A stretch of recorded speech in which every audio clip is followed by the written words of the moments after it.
Good evening, my name is Dova and welcome to Walking and Talking in Video Games. Tonight we'll be walking through Skyrim while I gently talk you to sleep, discussing whatever my ADHD brain decides it wants to think about. I'm so glad you're here and I want you to know that you are safe here. And to you, darn good soup, I hope you're feeling better. Now let's get to walking. Today we're starting off at the Western Watchtower, which I think I have not progressed in this save file enough for it to have been attacked yet. Well, I don't know, because was it always destroyed like this? Maybe it has been attacked, but I thought it like stayed on fire and the dragon body stayed here. I'm not sure. Maybe it has been attacked. I don't remember. I am a fake Skyrim fan. I can't remember exactly every detail about this game. Oh my gosh. Typical fake fan. Wanted to start off today by talking about being judged for your interests. This is something that I feel like I grew up with a lot because there's just like a certain standard that you have to like, or a certain expectations that people have of you as you're like growing up, because you don't want to be judged harshly by other kids, especially like me being a girl that was into boyish kinds of things. In some circles that was cool, in other circles it was cringy. So I've always been more, I've always had like more guy friends. Well, I guess not back in elementary school, but I don't know, I tend to relate more with guys, and that might just be, I don't know, girls are a lot of drama. But, so I wasn't judged harshly for things like being interested in Pokemon. Like, I didn't start playing Pokemon until 5th grade, and by that time, all the kids that all the boys in my 5th grade class had already been playing Pokemon for years, so it wasn't like some crazy thing. I remember this one day when my crush, we had been in the same class from 2nd grade through 5th grade because we were in the GT program. I know, I'm so cool. No, I feel like I'm freaking dumb. I have had undiagnosed ADHD for most of my life, so I don't even know how I got into the GT class back then, but I certainly was not able to stay in those classes once I got to middle school. So this kid, he was my elementary school crush, and he asked me how many Pokemon I knew. And I don't even remember. I know I listed off Pikachu first, and he was like, duh, obviously everyone knows Pikachu, which, like, he's right, everyone knows Pikachu, but I mean, he's a good place to start. Like, what's wrong with that?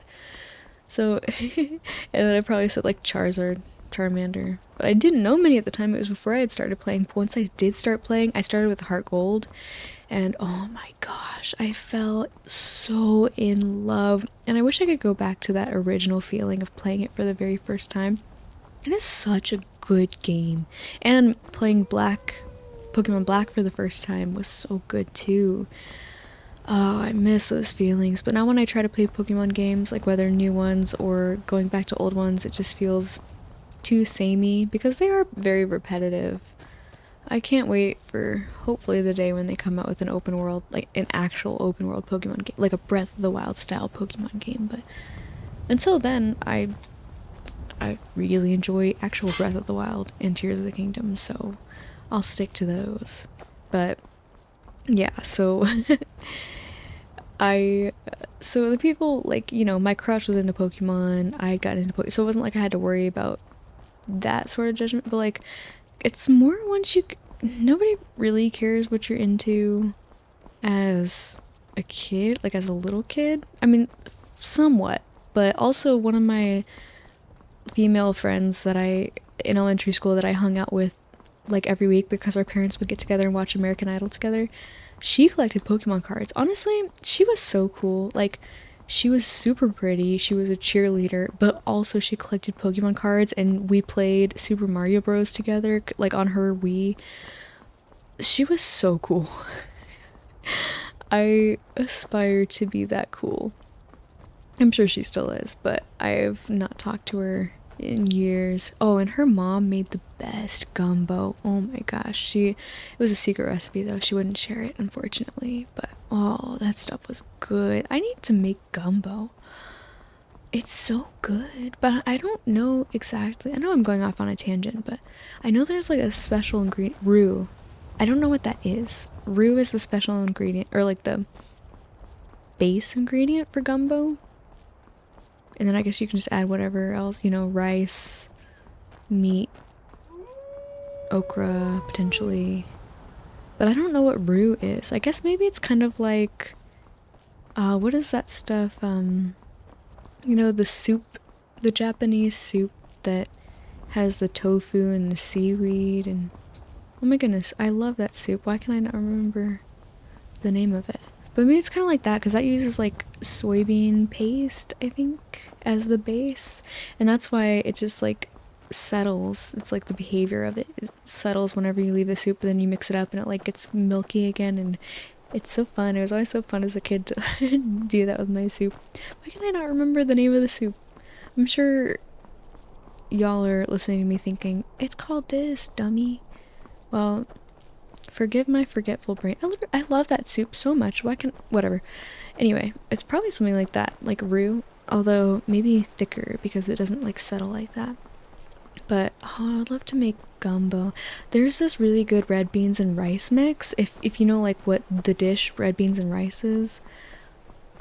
Most red beans and rice dishes that I've had, and I promise by the way that I will get back to the original conversation, but most of the red beans and rice dishes that I've had have been subpar, but I'm probably gonna butcher this name. The Tony Chachere's, is that how you pronounce it?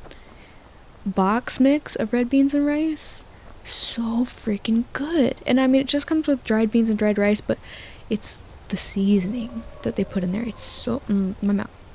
I'm so sorry. My mouth is watering thinking about it right now. There's one box left in our pantry, and I want it.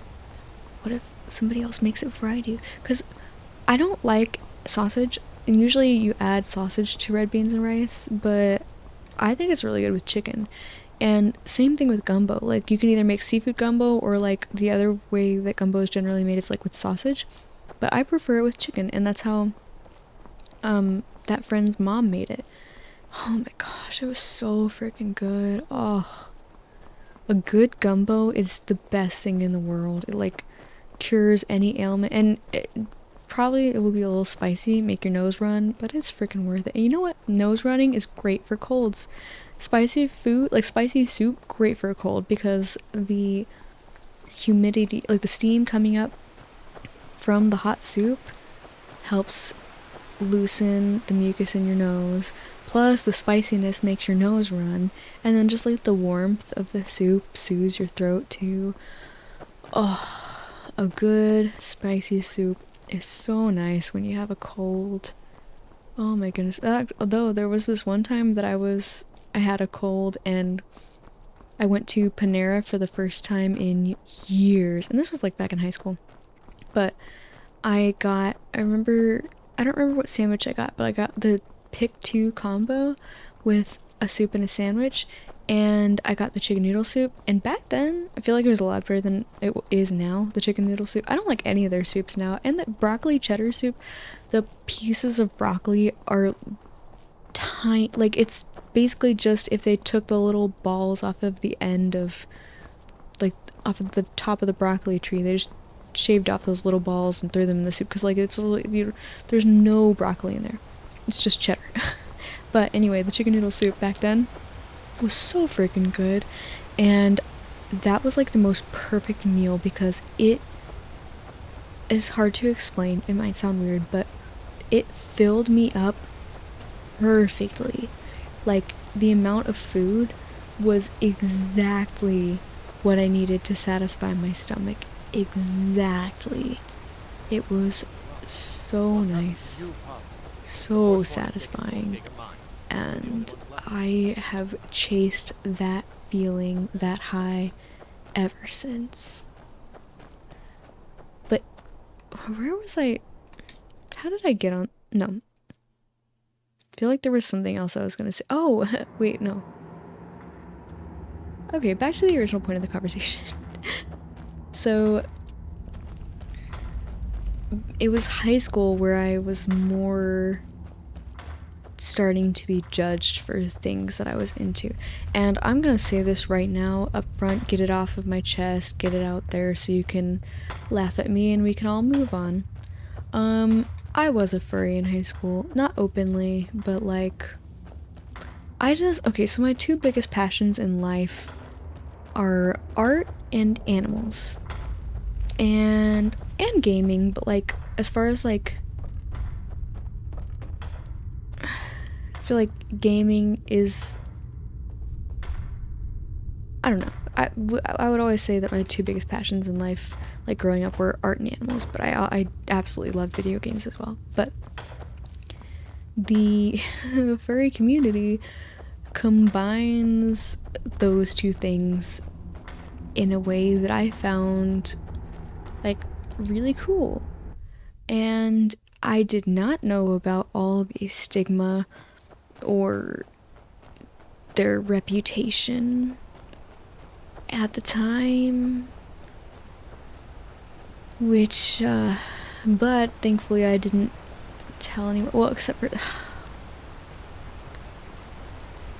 so there was this girl who was 2 years younger than me, and so when she became a freshman, I was a junior, and she was openly a furry. And she had texted out a picture, like she was proud, and she should be proud, but she had texted out a picture of paws that she was making for her fursuit. And once again, I did not know yet the stigma that furries had. I didn't even know that. I thought you had to have a fursuit to be considered a furry. Turns out it's just the people, like it's just if you're a fan of like anthropomorphic animals.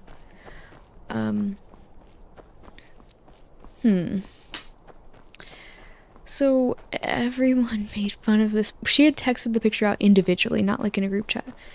I found out later everyone like immediately clocked this girl as cringe and like made fun of her behind her back. But I thought that it was cool because I really like dressing up. Like I love cosplaying and stuff, and I really liked the idea of like a fursuit because I like being able to hide behind a mask like that and then just be free to like be who I am without having to be judged. And that was what appealed to me the most about it. Like I would totally like have a job as a mascot or something, except I know those costumes get crazy hot. But I don't know, it just looks so cool, and there's so many fursuits that are super well made, and I just thought it was really cool. But so I started talking to her about it, and she was like, "Oh, are you a furry?" And like I said no because I didn't have a fursuit, and she was like, no, that's not like what you don't have to have a fursuit to be a furry. And she started telling me about it and talking to me about asking me if I had a fursona, and I was like, what the heck is that? And she explained it to me, and that was the day that I started like looking to create a fursona. And I started with an online quiz where you could like get assigned a species to be like, you know, what species should your fursona be? And I think it gave me a fox, but I later found out that foxes and wolves are like the two most common animals that people pick for their fursonas. So my first fursona, I know this is so cringy, but I'm being vulnerable with you right now, so bear with me. My first fursona was named Kimono. She was a fox, and I named her that because I had a little stuffed animal dragon named Kimono, because back when I named the dragon when I was like an elementary school aged kid, I thought that the reptiles were called kimono dragons. I now know, of course, they're called Komodo dragons.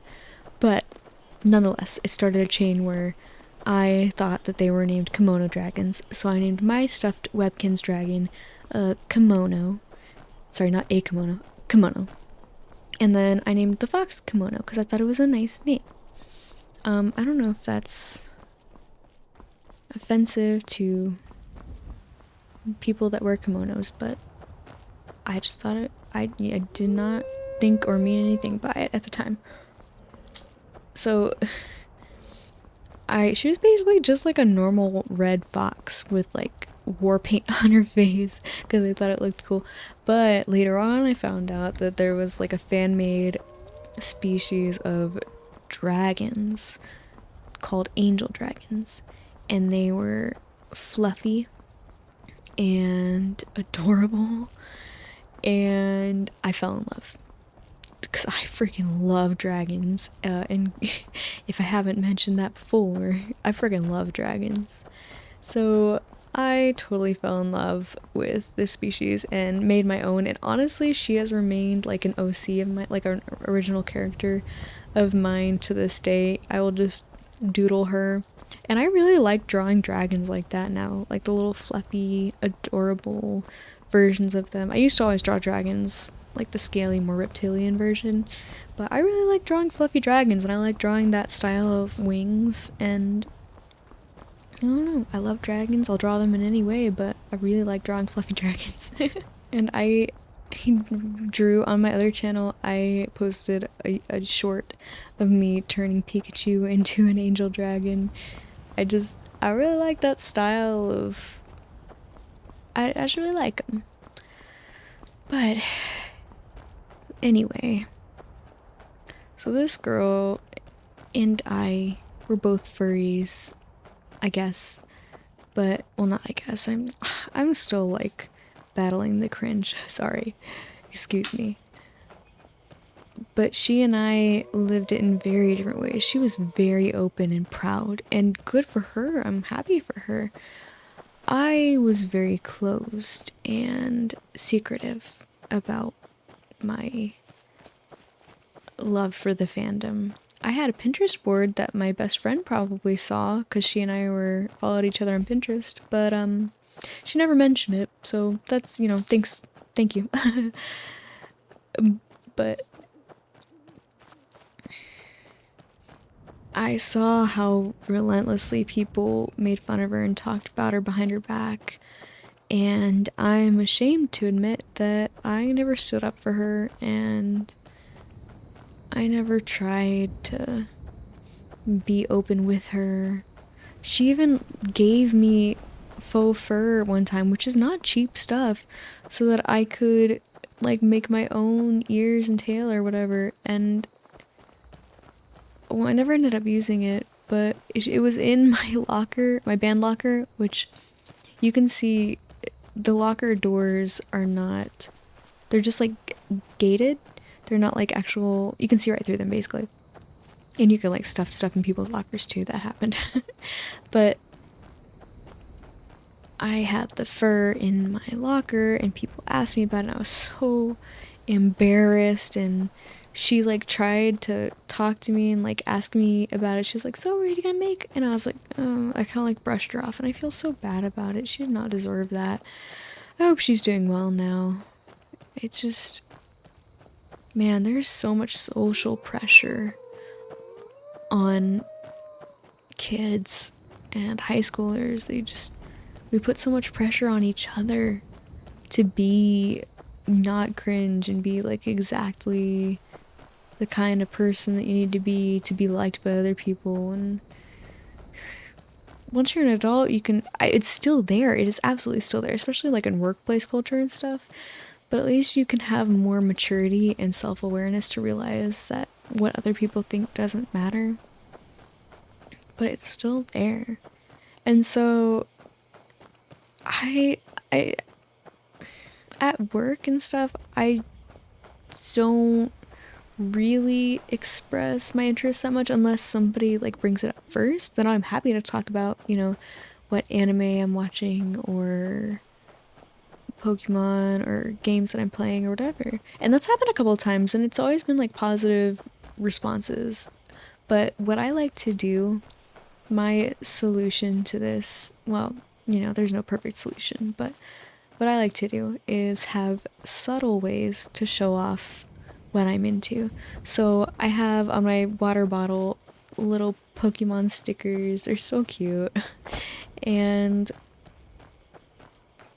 I do have like some anime shirts. I don't wear them to work, but I do like to wear them just like out. But they're not super obvious. Well, I do have this Hunter x Hunter crop top that has the characters right there on it, so that one's a little more obvious. But like I have this t-shirt from Hunter x Hunter that all it says is 287th Hunter exam, and then it has the symbol, like the Hunters Guild, not Guild, the Hunters Association symbol. And so most people, they have no idea what that means. But the people who get it, they always point it out to me. And I love that. I love that moment of camaraderie where people are like, hey, I get your shirt. I love Hunter x Hunter too. And I'm like, it's the best show ever. Or in high school, I used to wear a necklace with the Skyrim symbol on it. And I remember this one time I was buying crickets at PetSmart for my bearded dragon. And the girl who worked at PetSmart like called out my necklace and she was like, oh, that's awesome, I love that game.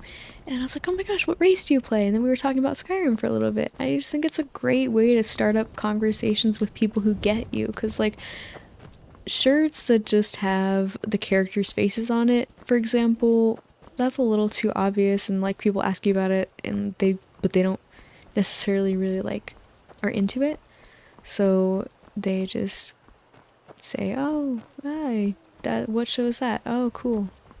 But then when you have the niche stuff that only people only get if they know the show or the game or whatever, then you can sit there and geek out about it. And I think that's so much fun. I love it. So my strategy is subtly nerdy accessories and attire. And I think that it works pretty well. I also have a shirt that says College of Winterhold class of like 1E whatever, like first era whatever year. And not only is it super cute, but it just looks like a regular college sweatshirt until you look closer, and then the people who get it get it. And then I have another one that says the Winking Skeever. And I have been asked about that one by like someone who's just like curious about what the heck the Winking Skeever was, and I explained it was from a game, and he was like, well, this guy is like the work asshole, like the kind that you can be friends with, but sometimes he's just an ass. So he wasn't like being rude, not like rude, and he was like, oh, that's dumb. He was just being, I mean, it is rude, but like in the way that you're like, he's just the designated asshole of the office. You know what I mean? So it's definitely attracted some attention, but nothing like too crazy. So I like having things like that.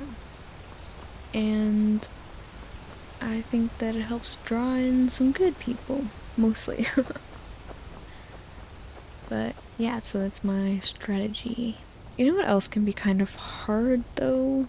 Is making friends with people within your interests.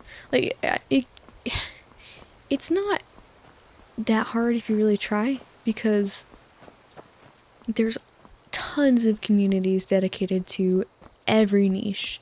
So you can go and, join a Discord where people are interested in what you're interested in, play looking for group posts for games that you play.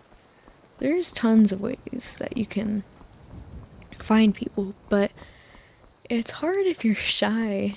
A couple of ways that have worked for me are it really helps if you pair up with someone who's a little more outgoing, because generally I make friends through other people. If it's not like people that I work with, but most of the times people that you're working with are not necessarily going to be like into the things you're into. I got lucky with a couple of people at my work, but the rest of them are definitely not into what I'm into. But I've made friends by, whenever I used to play with my ex, he would stream on Twitch and like drop his Twitch link, and then sometimes people would come in, end up being regular members, and then like we'd become friends with them over time. Or we would like talk to people throughout the game. One of the things that I loved doing when I played Overwatch was I would message in match chat, like to everyone in the match, and ask if we could have a dance party on point, like on the mission point, where basically the area that you fight to defend. And because there's dance emojis for many, if not every character in Overwatch, so sometimes it would work, and then we'd all go to the point and use our dance emotes, and it was so fun.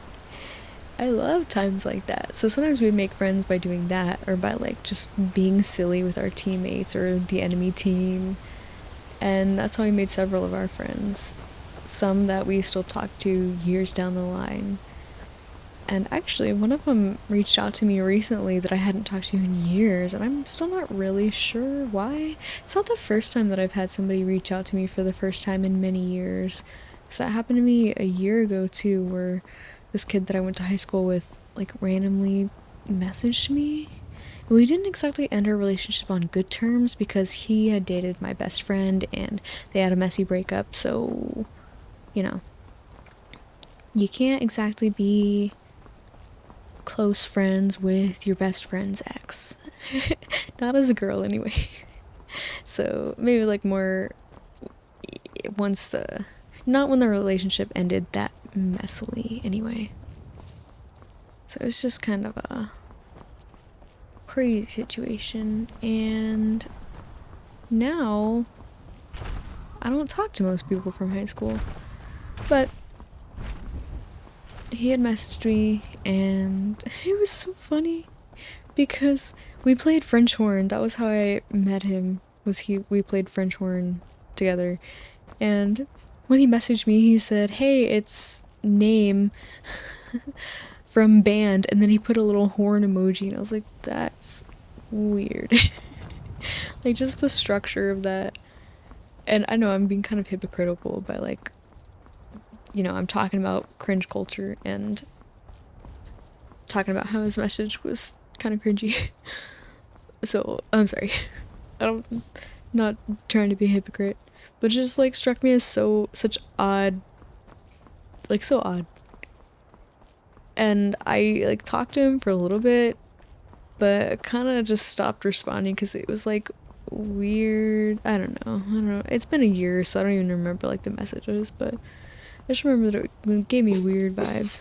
I don't know if I just finished my thought about whatever I was talking about, because the dog started barking at something and I had to get up and check that out and completely lost my train of thought. So let's talk about tattoos. I have a few tattoos. I would like to get more, but I moved to a different city and I have not yet found a tattoo artist over here. I've like found a couple that I like their work, but like being meticulous, I mean, you gotta be meticulous about choosing a tattoo artist because this stuff's gonna be on your body for the rest of your life.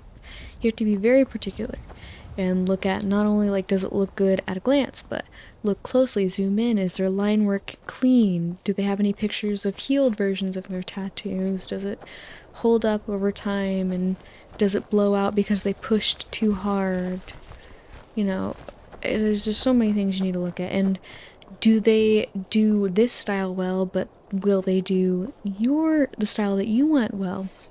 Or can they do people really well, but not animals? So you gotta look at so many things, and it's just exhausting. So it can all just be kind of a pain, and I have not felt like doing all that work in a really long time. I found an artist that I actually did really like that did a tattoo on my foot, but I'm many hours away from him now, unfortunately. If I make it back to the city I used to live in, I would love to get another piece done by him, but until then, it would just be easier to pick a tattoo artist here. And I also had a girl who did my hair over there, which I have like a girl who cuts hair over here too that my mom used, so like, and we're friends, but I don't know if she can color hair the way that my girl used to color hair. So I'm calling her my girl, but like the girl who did my hair. So I don't know if this girl that I have here can do the coloring as well. Because I haven't seen her do it. But so but I mean, like, it's expensive too. You know, getting your hair colored is kind of a pain, because not only is it super expensive at the time, but then also it's hard to maintain, because the colors, like, I used to like to get like rainbow hair, but the colors bleed so easily. You have to take cold showers because the warm water makes them bleed even more, and they fade and the colors run together, and so it doesn't even last even though you spent $300 on it. The last time I got rainbow hair, the whole thing just ended up turning blue. But she didn't even like do what I wanted, because she was like, because what I wanted was apparently a popular trend, and even though I had like my own spin on it, but she was like, no, everyone's doing that, you should do this. So I gave in to peer pressure, as I often do, and went with what she suggested. And I was like, you know what? You're the expert. I trust you. And it was pretty. It just wasn't like what I went in there wanting, you know? But whatever. It was still nice rainbow hair. And it was also storming while I was getting my hair colored rainbow. So I was the rainbow after the storm. That's cheesy, but that's basically what she put in her Instagram caption. I mean, you know, good promotion. Good promotion. I feel like my hair that day was good promotion for her services, so happy to help after giving you $350. No, but she was super sweet. She actually we had gone to high school together, but like she was a few years older than me, and she was friends with the sister of a guy that I was friends with, another guy that I played French horn with. And he and I were like super close friends. We don't talk anymore. Some stuff happened, but I like remember telling her about like the stuff that had happened between that friend and me, and she's like, oh my gosh, I can't believe you did that. So it was kind of nice to have someone who knew him to be able to talk to about the situation, other than my best friend, because she knew him as well. And so I told her, and actually she was there the day that I blocked him. Because she was telling me the reason that I blocked him was because he was saying some shit behind my back. And that's as far as I'll go into that explanation, but just kind of a wild time. But sometimes, every once in a while, not really anymore, but like a few years after, every once in a while, I would like have a dream where he was in it or something, or be like, man, I remember the days when we were friends. But he's also very different than he used to be. So, I'm sure I am too.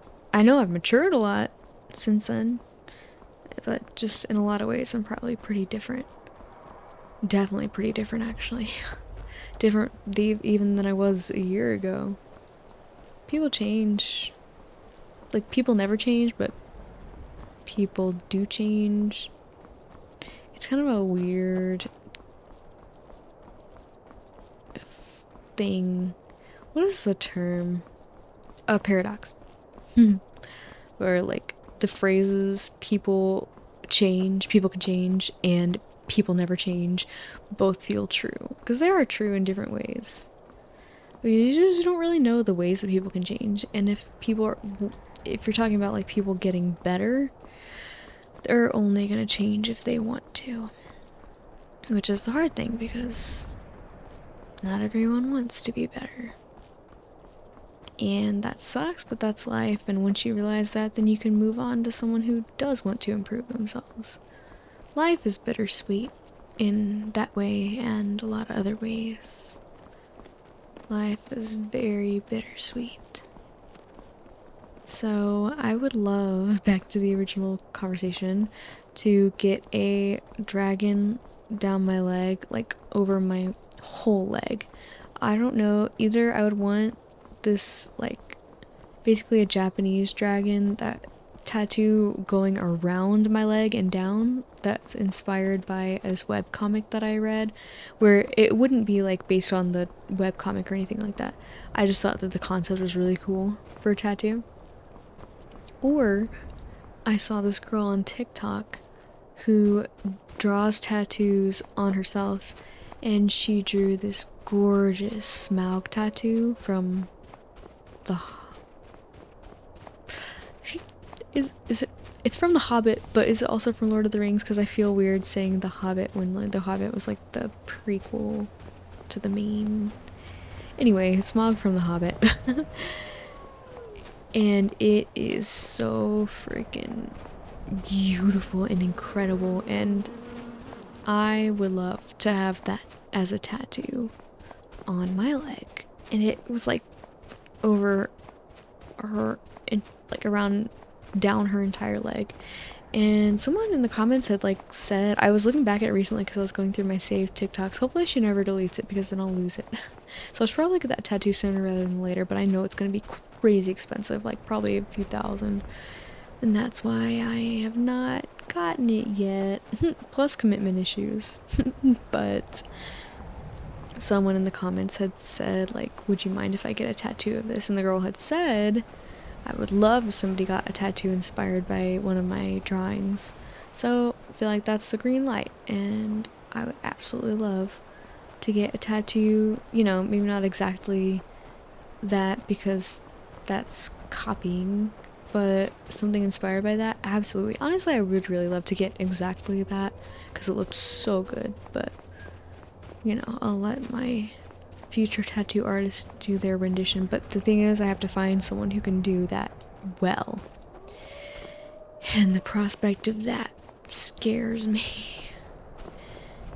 It's so hard, because you never know if they haven't done your exact tattoo, which theoretically they haven't, because you shouldn't copy other people's tattoos. Not to shame anyone, you know, it happens. But if they haven't done your exact tattoo, then even if they've done similar, you just don't know how yours is gonna go. And that's scary. That is freaky. And as someone with perfectionistic tendencies, I get really bothered when my tattoos are not perfect, which is unhealthy, really. But it's just the way that I am. You know what? The ones on my body that are imperfect, which is, well, pretty much 3 out of 4. Like, I'm sure there are imperfections on my 4th one, but like not in the same way that there are imperfections on the other 3. I like know the imperfections. I've noticed them. You know, I noticed them immediately, basically, but I'm used to them now, and they don't bother me as much. But man, that feeling when it first hits you, like you just got your tattoo done, it's too late now, and then you notice something's wrong. Oh, that is not a good feeling. Not a good feeling at all. So be careful who you pick as your tattoo artist. be careful. And just because someone recommends them does not mean that they'll do your tattoo well. And also, if someone recommends them, grab your friend's arm where they just got their tattoo and look really closely. Look at the line work. Look and see if it's blowing out, where basically the lines like kind of bleed into the arm and like become, or into the skin, like they look like they're spreading out basically. Look for those things and look and see how it's healing, assuming your friend's taking proper care of it. And then do a bunch more research on top of that. Of course, if you don't really care, go for it. Go pick a random tattoo shop and make a day of it. But if you're like me, there's so many things you have to consider. Make sure that you are absolutely in love with your artist's work before you go make that appointment. And of course, they can always have a bad day or whatever, but it's okay. You just gotta accept at some point that not everything in life can be controlled. And if you do walk out of that shop with a funky looking tattoo, after you finish grieving about it, laugh about it with some friends. And then maybe you go get it covered up or something. Or just work on falling in love with it. It can happen. Your goofy tattoo can become your pride and joy. So yeah, long story short, just be particular. Make sure you're thinking ahead and really taking the time to choose the right tattoo artist. Of course, if you never want tattoos, all that information that I just gave you is totally pointless. And we're moving on. In case you didn't know, the Demon Slayer movie is coming out soon. I think it was the first of 3 for the final season. Actually, by the time I post this video, it will already be out. I think September 12th it comes out. 2025, of course. And I'm so freaking excited, and I really hope I get to go to the movie theater this weekend. If not, I can always go the next weekend, but I really want to see it, and I'm so excited. Oh man, it's such a good series. I absolutely fell in love with Demon Slayer the first time I watched it.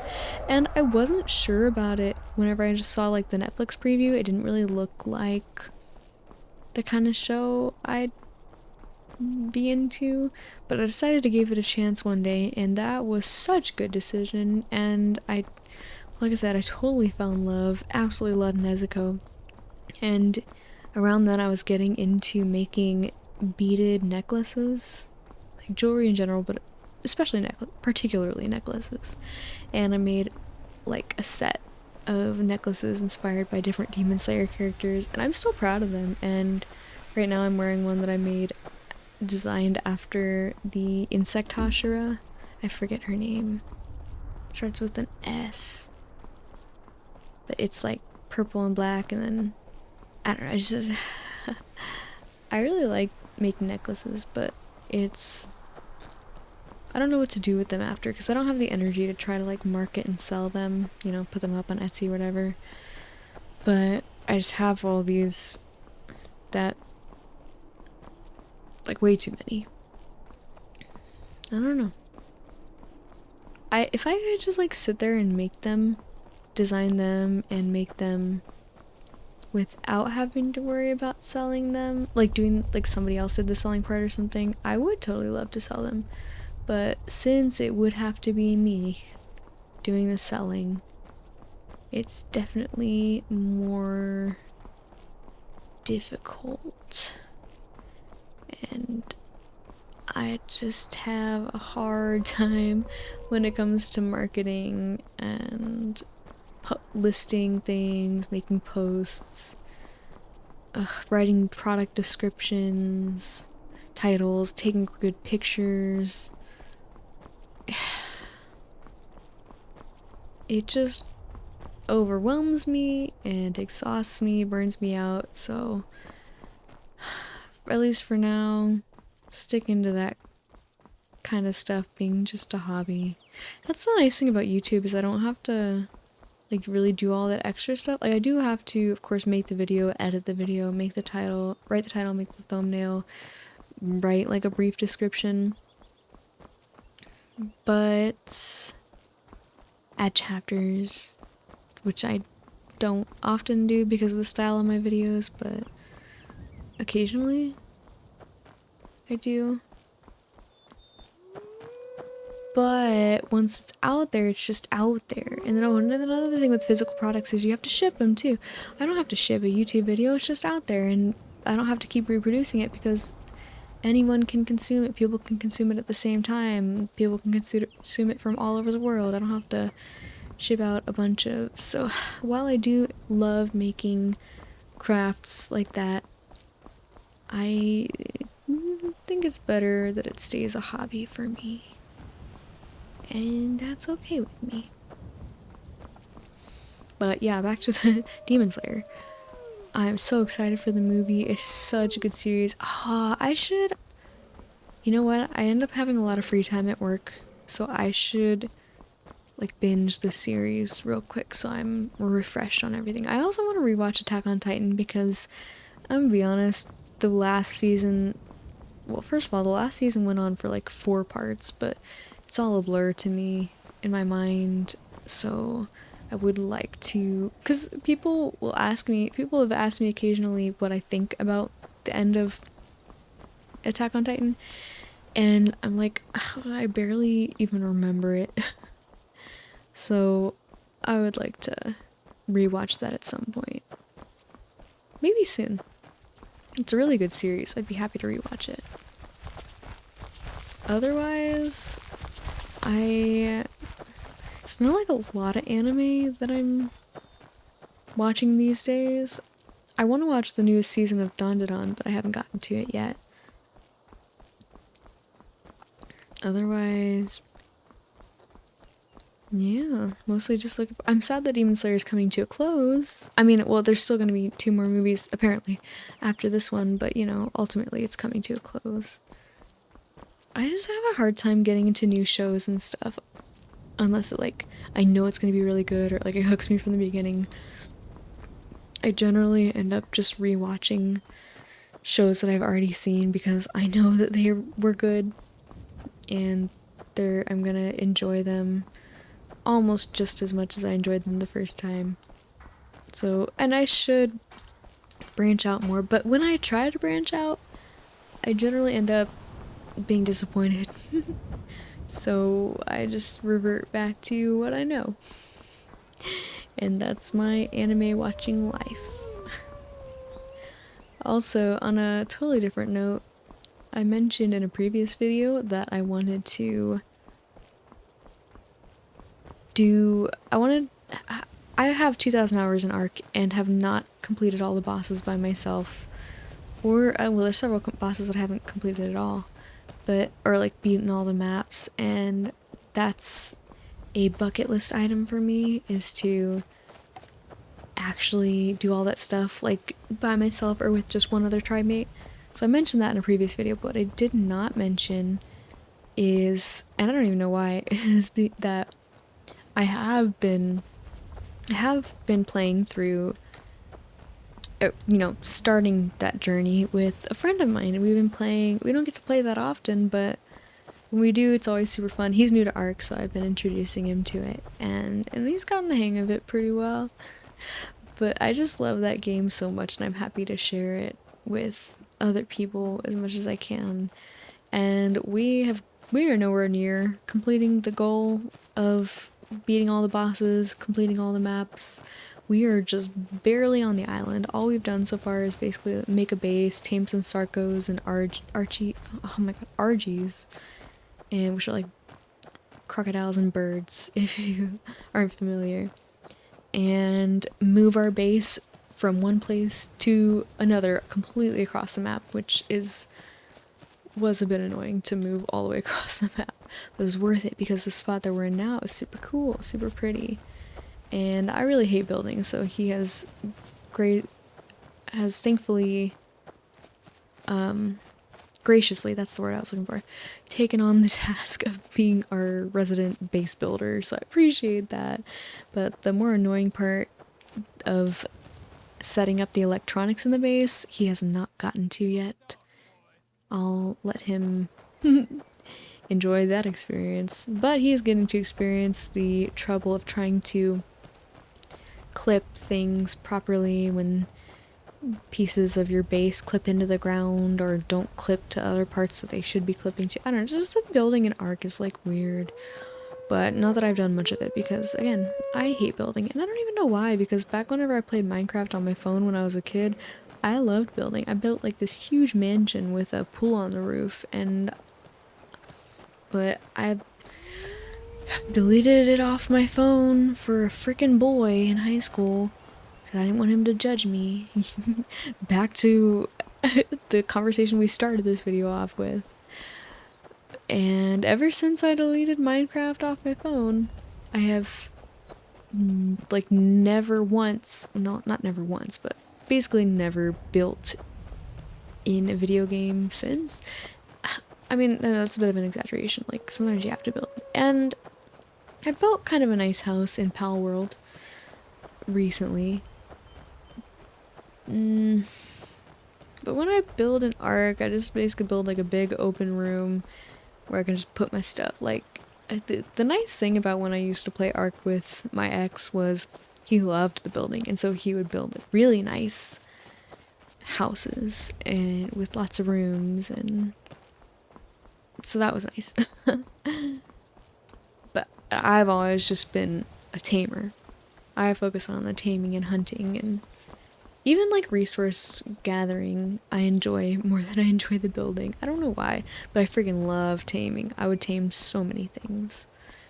The good old days when I started Ark back in 2020 and we got COVID, so we got to stay in for 2 weeks and just play Ark non-stop from 2 p.m. when we woke up to 5 a.m. when we went to bed.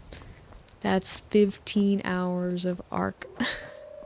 I loved it so much. When he would go home, like, or well, this is, we started before we both got COVID and got like stuck in the same place, but when he would go home at the end of the day, when we first started playing Ark, I didn't want to play without him because, that would not be nice. But I was so obsessed with it, so I would sit there and just watch, like, consume hours of video, like YouTube content about Ark and learning tips, and watch those things I wish I knew the first time I played Ark Survival Evolved videos. And I just freaking loved it. I loved it so much. And I had a raptor pack, and one time we got attacked by an alpha raptor. We still had base settings on because I did not know about how bad the base settings were and like how people basically never play on base settings. So we had the base settings on, and there was this alpha raptor that just messed us up, and I thought I lost my raptor pack, but turns out they did not die. They were just there, and like they had run off. Probably they'd gotten chased off or something, but they were alive. And like weeks later, I found my favorite raptor, the leader of the pack, just in the middle of the forest, and it was such a good day. I was reunited with my raptor, Rita. Ever since then, I have not given my raptors normal names. I've always named them after themes. Like, one time I named them after different kinds of cheese, and one time I named them after different kinds of meats. And most recently in the playthrough with my friend that I've been doing that I was talking about earlier, I named my raptors random Spanish words because I've been learning Spanish. And the words didn't necessarily have to make sense. Like, I named one of the raptors Naranja, which means orange. And the only thing orange about her was her eyes. So just because I thought it was kind of like a pretty name. Because it sounds nice if you don't know what it means. No regrets. No regrets here.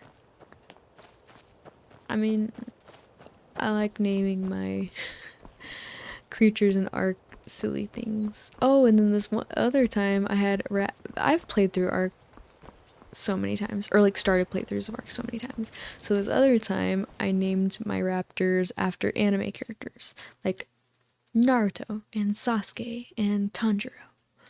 That was fun. But I try to do something different every time. Although sometimes I would like to recycle names. Because, I don't know, it's fun to name after a theme and like constantly think of like different things that would be good names. And you end up with Cheddar and Gouda, the raptors, or Naruto and Sasuke, or Shrimp and Bacon. I really like food names for animals. I don't know why. I am just a fiend for food names. My ferrets are named Mocha and Croissant. I had a rat named Tofu, another rat named Brie, like the cheese, Brie, another one named Mochi. I like names like Biscuit and Cupcake and Muffin and stuff like that. Although my other animals are not named after food. Like my dog's name is Callie, my snake's name is Akari, my bearded dragon's name is Roscoe. They have like more normal names, more humanistic names. But I think that a good food name for an animal, for a pet, is just so fun.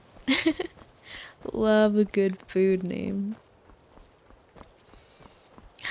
But yeah, those days of Ark when I first started, they were so nice.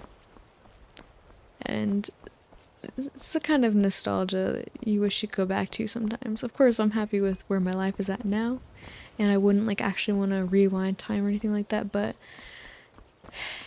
it's like one of those feelings that you want to chase, get that feeling back.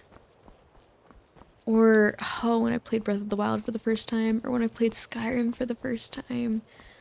Oh, that's the kind of feeling that you chase. Man, a really good game is just, oh, the feeling is unlike anything else.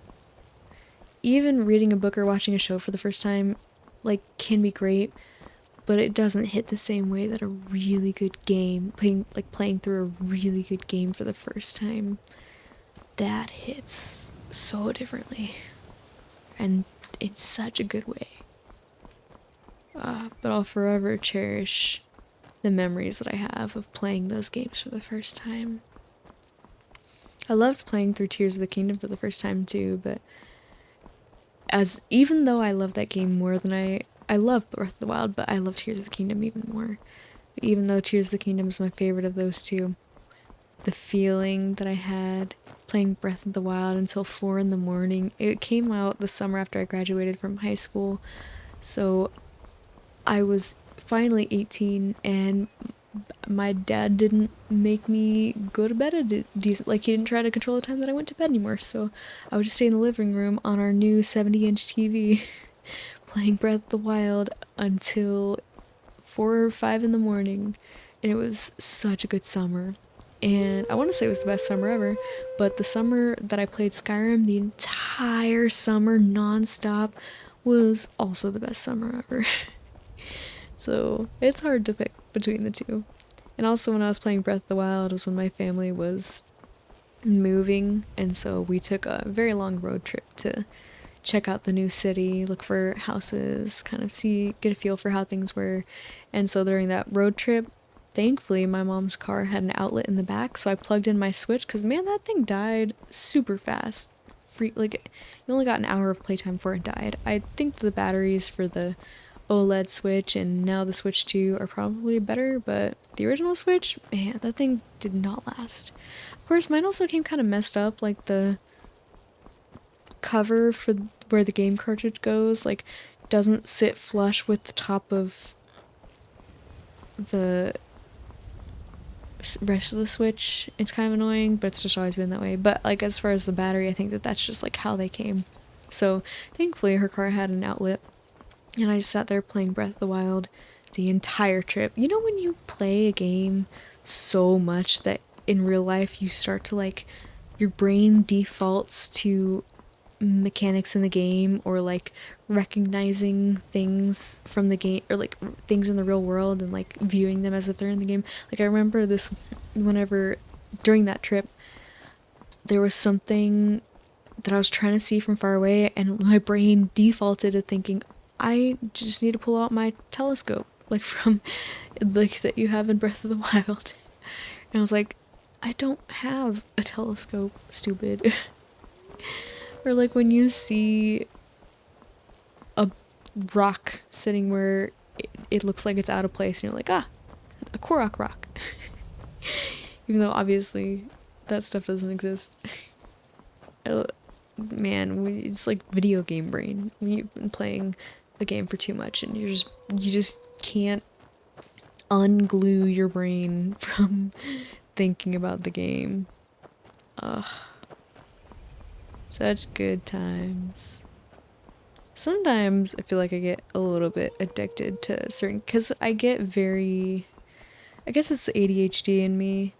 I get very into a game whenever I first start it, like assuming it's a game that has like really hooked me, but I get very into a game. Like I've been this way with Marvel Rivals. I was this way when I first started Overwatch, where especially for a competitive game like that, like not only am I playing it constantly, but when I'm not playing it, I'm looking up tips and tricks on how to get better at my favorite characters and looking for consuming content about it constantly when I can't be playing it, or coming on here and talking about it to you, even though you may not have any interest whatsoever in Marvel Rivals, but I just like to talk about it. And it's not that I'm like, it's, of course that can be like symptoms of addiction, but in my case at least, it's more just like a hyperfixation. Like I don't feel withdrawals or anything not playing it, but it's like constantly I'm like, oh man, it'd be really fun, like it would be really nice to be playing Marvel Rivals right now. And at the moment I've like calmed down because I've been playing it a lot lately, so I've like scratched that itch. I don't know, maybe it is like mild addiction, but it's not like the where like I can't be without it. I just basically I want to constantly like practice and improve so that I can play well and like make my friends proud. So that's where my desire comes from. And then if it's a single player game, I'm just like, oh, I really want to like explore new areas and like do more of the main story. I just really love it. And so I just get hyper fixated on new games that really draw me in. And I think that's super fun when you can find a game that does that for you. And it's a really amazing, special experience that you should cherish. And I've had that many times, and there was this one time when I was playing on an ARC server, and our server manager, or like server owner, he was really good, and the server was like pretty big. He challenged us, like everyone on the server, to defeat the Genesis, like the Alpha Genesis boss by like whatever date. And so we worked together with another tribe that was like, we were pretty close friends with them.